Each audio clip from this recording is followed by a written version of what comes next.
दोस्तों नमस्ते, मैं सुशील कुलकर्णी, आप देख रहे हैं एनालाइजर न्यूज।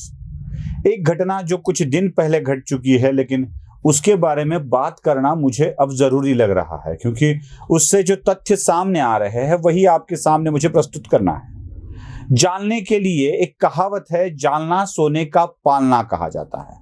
अब इस सोने के पालने में पलने वाले, झूलने वाले बच्चे कौन हैं, ये भी जरा समझ लेना आवश्यक है। दोस्तों, जालना में बहुत सारा धन है, बहुत सारा पैसा है।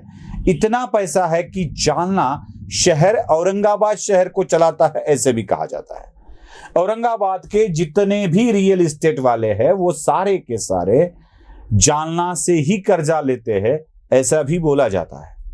जालना एक ऐसा शहर जहां पैसा तो बहुत है, लेकिन जीवन को जीने के लिए संसाधन बिल्कुल नहीं है। जालना म्युनिसिपल कॉरपोरेशन की बात अगर हम करें तो वो लोगों को अच्छा पीने का पानी भी मुहैया नहीं करा सकती। यहां तक कि उसके रोड भी बहुत बुरी हालत में हैं। जालना शहर में आप घूमोगे तो रोड की हालत देखकर आप कहने लगोगे कि क्या ये सच में अमीरों का शहर है। हाँ, एक चीज जरूर जालना में अच्छी है और वो है वहां की स्मशान भूमि। आदमी को जीने के लिए तो जालना बहुत कुछ दे नहीं सकता, लेकिन मरने के बाद सुकून से उसका अंत्य संस्कार हो, ऐसी व्यवस्था तो जालना शहर ने अच्छी कर दी है। चलो दोस्तों, हमें इसके बारे में बात नहीं करनी है। हम बात कर रहे हैं जालना शहर में जो भी इनकम टैक्स की रेड हुई है और उसमें जितनी भी प्रॉपर्टी जब्त की गई है, लगभग 300 करोड़ के ऊपर प्रॉपर्टी जब्त की गई है। 58 करोड़ रुपए कैश बरामद किया गया है और कई किलो सोना भी इनकम टैक्स डिपार्टमेंट ने अपने कब्जे में कर लिया है। अब इतना सारा पैसा, क्या जालना में सिर्फ टैक्स चोरी चलती है? नहीं, जालना में और भी कुछ चोरियां होती है। जालना में बहुत कुछ चलता है टैक्स चोरी के साथ, तो वो है इलेक्ट्रिसिटी की चोरी। मीटर तो होता है, लेकिन कनेक्शन सीधा लेकर फैक्ट्रियां चलाई जाती है। ऐसे कई गुना भी वहां रजिस्टर्ड है महावितरण की तरफ से, जो इलेक्ट्रिसिटी चोरी के मामले उसमें दर्ज है। करोड़ों रुपयों की इलेक्ट्रिसिटी की चोरी भी जालना में बहुत होती है। टैक्स चोरी तो आम बात है। दोस्तों, आपको अगर पता होगा तो जब गुटखे की बात चल रही थी तो जेएम जोशी, आरएमडी या घोड़ावत ग्रुप के साथ साथ जालना में भी गुटखा की निर्मित बहुत चलती थी। यहां तक कि डुप्लीकेट गुटखा भी जालना में बहुत बनता था। तब महाराष्ट्र में एक मिनी गुटखा बहुत फेमस था, 4 आने में मिलता था, उसके बाद वो 8 आना बन गया, लेकिन वो मिनी गुटखा भी जालना में ही बनता था। बीड़ी, तंबाकू, गुटखा, पान मसाला, मुखवास, इसकी निर्मित में भी जालना बहुत आगे था। साथ ही साथ स्टील और बीज के धंधे में भी जालना बहुत ही आगे है। अब इस शहर में टैक्स चोरी के मामले आम बन गए हैं, इसीलिए शायद जालना में कई बार इनकम टैक्स या कई डिपार्टमेंट की रेड होती रहती है। अब जालना चाय उत्पाद में भी आगे चल रहा है।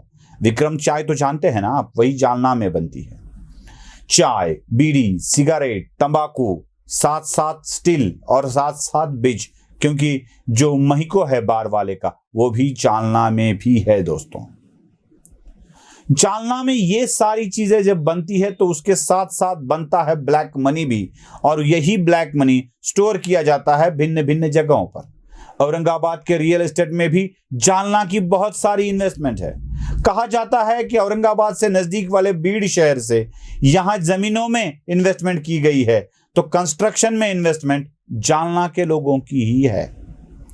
या तो उनको वित्तीय सहायता होती है या सीधे तौर पे इन्वेस्टमेंट होती है। अब इतना सारा पैसा कई जगह छुपाया जाता है। दोस्तों, याद रखा जाए कि ये इनकम टैक्स की रेड पॉलिटिकली मोटिवेटेड नहीं है, क्योंकि इनमें भारतीय जनता पार्टी के नेताओं की इन्वेस्टमेंट भी है। कई स्टील फैक्ट्रियों में भारतीय जनता पार्टी के वहां के लोकल लोगों का इन्वेस्टमेंट्स है, वो पार्टनर है। तो स्टील इंडस्ट्री पे हुई ये रेड भारतीय जनता पार्टी के नेताओं को भी आहत करने वाली है। साथ ही साथ और एक चीज मैं आपको बताना चाहूंगा कि जालना में एक्चुअली क्या हो रहा है। वैसे वहां पे एक कोऑपरेटिव बैंक है जिसका हेडक्वार्टर तो परभणी जिले का जिंतू शहर है, लेकिन उसके उपाध्यक्ष जो है वो जालना में रहते हैं। अब इसी बैंक का इसके साथ बहुत कनेक्शन जुड़ता है, क्योंकि उपाध्यक्ष की भी बहुत सारी इन्वेस्टमेंट्स है, बहुत सारे पैसे हैं। ये जो वाइस चेयरमैन वाला मामला जालना से जुड़ता है, ये बहुत अहम है और बड़ा महत्वपूर्ण है।